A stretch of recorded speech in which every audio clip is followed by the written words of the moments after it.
Imagine a fast food chain so popular, police get called in to control the crowds, a place where people wait for hours, just for a box of fried chicken. Sounds crazy, right? This is Baik, Saudi Arabia's most loved fast food chain.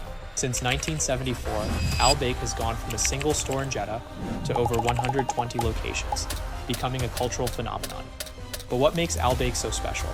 How did a local fried chicken joint become a regional obsession? And why did people go to such lengths to get their Baik fix? The story of Baik starts with Shakur Abu Ghazala. He was born in 1928 in Ramla, Palestine. In 1948, when Shakur was just 20 years old, the Nakba, or catastrophe, displaced him, and more than 750,000 people from Palestine. Shakur sought refuge in Saudi Arabia, where he began working for Aramco in 1949. For 15 years, he worked hard and adapted to his new home.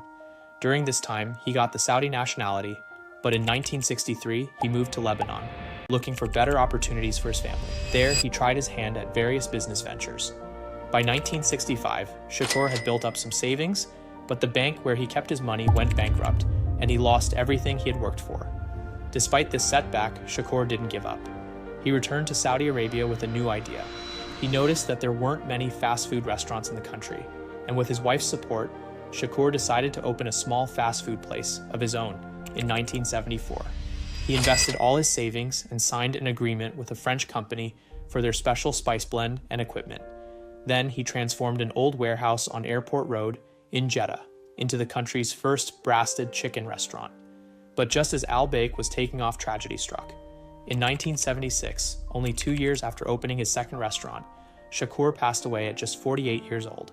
Shakur's two sons, Ihsan and Rami, were faced with a difficult decision. Ihsan had just graduated with a degree in civil engineering from King Fahd University in Dhahran. He had a promising career ahead of him, including a job offer as a professional basketball player. Rami was still studying civil engineering at Tennessee Tech University in the United States, but instead of pursuing their dreams, they decided to take on their fathers. So they came back to Jeddah to save the family business. At 22 and 20 years old, Ihsan and Rami faced a huge challenge. The business had lost its agency rights, and they were left with a bank debt of $1.8 million. The situation seemed dire. The brothers had to sell off their assets to pay off the debt. Ihsan took charge of operations, and Rami joined in every aspect of the business, from cooking to serving customers, and even cleaning. The brothers knew they needed something special to stand out. By the early 80s, there were about 400 fast food restaurants in Jeddah. Soon, copycat restaurants began popping up using similar branding and menu items. This forced Baik to take legal action to protect its brand and trademark. But Ihsan was also determined to improve their product.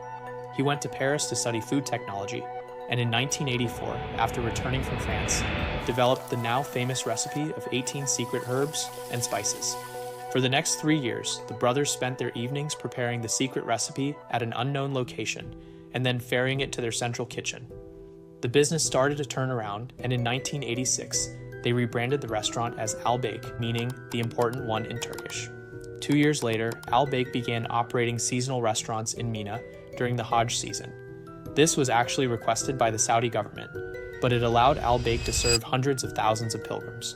One of these seasonal restaurants became known as one of the busiest fast food outlets in the world, serving up to 250,000 meals a day during peak Hajj season. Baik then opened in Medina, another key city for Muslim pilgrims. This made the brand even more connected to Hajj. For many pilgrims, eating at Baik became a tradition during their trip, with some even calling it a reward from God after finishing their pilgrimage because of its link to Makkah and Medina. Baik became a big deal for Muslims everywhere. It also became a huge part of Saudi culture. One of the most obvious signs of this is the crazy long lines outside its restaurants. In cities with Baik, people will wait for hours sometimes in the heat just to get that famous chicken. Back in the day in Riyadh, where there were no Baik for years, drivers used to make a 9-hour trip from Jeddah with their car trunks packed with chicken. They then sell it in Riyadh for way higher prices. Baik's fame even spread outside of Saudi Arabia.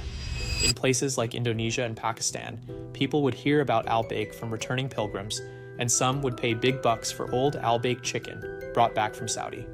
Baik's commitment to social responsibility has also played a large role in its popularity.